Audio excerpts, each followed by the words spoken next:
Stop! Everyone is talking about Sha'Carri Richardson. Some people say she's back. Others say her best days are already behind her. But what if they're all missing the biggest story? Because one race at the Prefontaine Classic may have changed women's sprinting forever. And here's the controversial part. If Sha'Carri wins against the deepest 100-meter field of the entire season, there may be no debate left about who's the biggest championship favorite. But if she loses, her biggest rivals could officially take over the sport. Here's what really happened. The 2026 Prefontaine Classic wasn't just another Diamond League meet. It featured one of the strongest women's 100-meter fields ever assembled. Former world champions, Olympic medalists, rising teenage stars, world leaders, and there was almost no room for mistakes. Unlike the World Championships, there were only 2 rounds. One heat, then straight into the final. No semifinal. No second chance. That's exactly the type of format that can punish even the smallest mistake.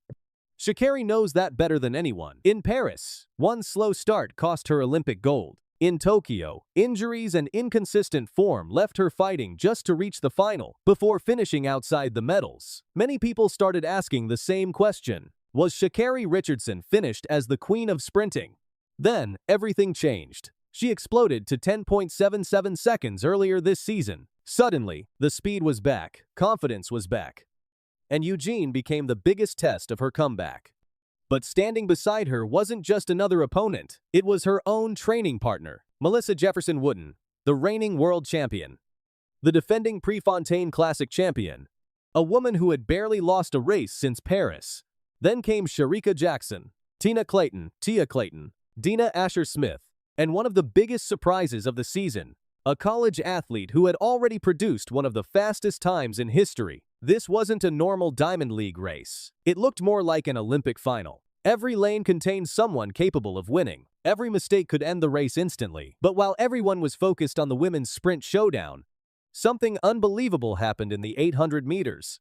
Almost nobody expected Audrey Werro to beat Olympic champion Keely Hodgkinson. Yet she didn't just win. She ran 1:53.98, one of the fastest performances the event has ever seen.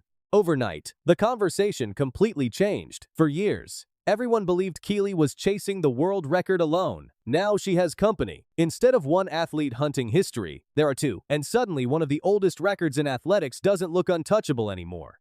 Then the sprint world exploded again. Lyles delivered another statement. He ran 9.88 seconds in Rome, beat one of the strongest fields of the year, then mocked Jordan Anthony by pretending to wear the same championship belt Anthony celebrated with earlier this season. But Lyles wasn't finished. He also fired a warning toward Australian teenage sensation Gout Gout.